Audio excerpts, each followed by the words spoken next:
اللہ کو یاد کرنے بیٹھ گیا. کوئی دیکھنے والا نہیں تھا، وہ تنہا تھا، حجرے میں تھا، اپنے بند کمرے میں تھا، اپنے رب کو یاد کیا.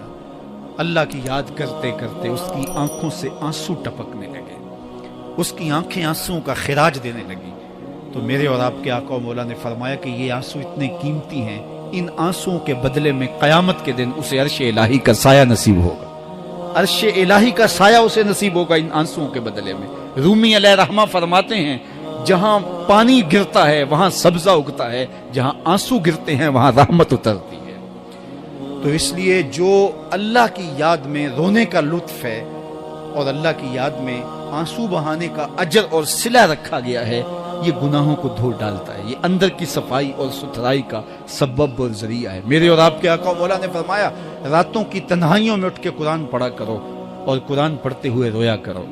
پھر فرمایا فَإِلَّمْ تَبْكُوا فَتَبَاكُوا، اگر رونا نہ آئے تو رونے کی کوشش کیا کرو. حضرت داتا گنج بخش علی حجویری سے ایک مرید نے کہا حضرت اگر رونے کی کوشش کریں پھر بھی رونا نہ آئے، فرمایا پھر اپنے مقدر پہ رویا کرو.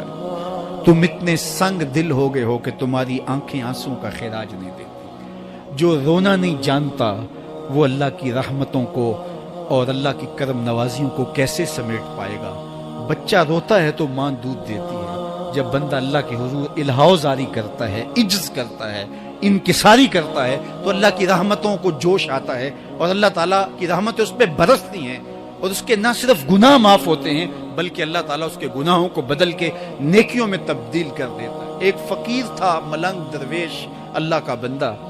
اس کی عادت یہ تھی کہ اپنے ڈیرے پہ آنے والوں کو کھلاتا، ان کو پلاتا، ان کی ضروریات کا خیال رکھتا، لیکن کو مالی آسودگیاں نہیں تھی. ہوتا یہ تھا کہ بعض اوقات لوگ آتے تو ادھار لے کر کے وہ لوگوں کو کھلا دیتا.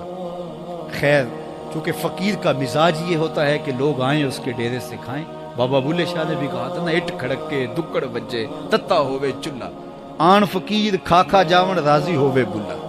یہ فقیروں کا مزاج ہے. تو جو بھی آتا اس کے ڈیرے سے کھاتا اور وہ ادھار اٹھا کے لوگوں کی ضروریات کو پورا کرتے رہتے. وقت آخر آ گیا، جن لوگوں نے ادھار دیا تھا وہ سارے تقاضا کرنے آ گئے. اب بابا جی کو کیا فکر لاحق ہے کہ یہ میرے مہمان ہیں اور میں ان کو کچھ پیش کرنے کی صلاحیت نہیں رکھتا. ایک بچہ تھا، وہ کچھ سامان بیچ رہا تھا، پتیسا بیچ رہا تھا یا کوئی اور چیز بیچ رہا تھا.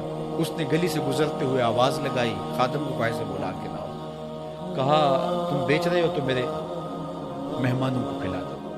بچہ بڑا خوش ہوا کہ میں سارا دن گلیوں میں گھوم کے یہ پتیسا بیچنا تھا، اب یہ ایک جگہ ہی سارا فروخت ہو گیا تو یہ تو موج لگ گئی، میں جلدی گھر چلا جاؤں گا، میری ماں خوش ہوگی.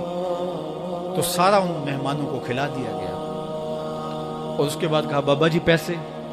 کہا تم بیٹھ جاؤ، جب ان کو ملیں گے تو تجھے بھی مل جائیں گے. وہ بیٹھ گیا، 2 4 10 منٹ بیٹھا تو بچہ تھا، پھر کھڑا ہو گیا بابا جی پیسے.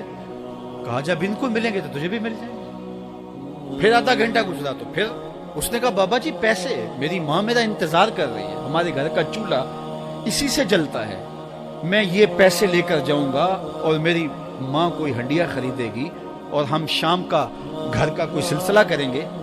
کہا بیٹا جب ان کو ملے گا تو تجھے بھی مل جائے گا. بچے نے رونا شروع کر دیا. یتیم بچہ تھا، اس کا سارا آسرا یہی تھا. اس نے رونا شروع کر دیا. جب بچہ رویا اللہ کی رحمت کو جوش آیا.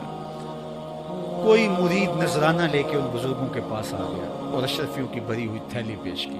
وہ اتنے پیسے تھے کہ اس بچے کو بھی دیے، جتنے لوگ آئے تھے سب کا قرض چکایا. کہا جاؤ گھروں کو. تو سب نے کہا بابا جی ہم صبح سے بیٹھے ہوئے تھے تو یہ نذرانہ دینے والا صبح سے نہیں آیا تو اب کیسے آ گیا؟ کہا صبح سے تمہارے اندر کوئی رونے والا نہیں تھا، ایک رونے والا آیا تو باقیوں کا بھی کام بن گیا. بعض اوقات کسی ایک شخص کی وجہ سے باقیوں کی خطائیں بھی معاف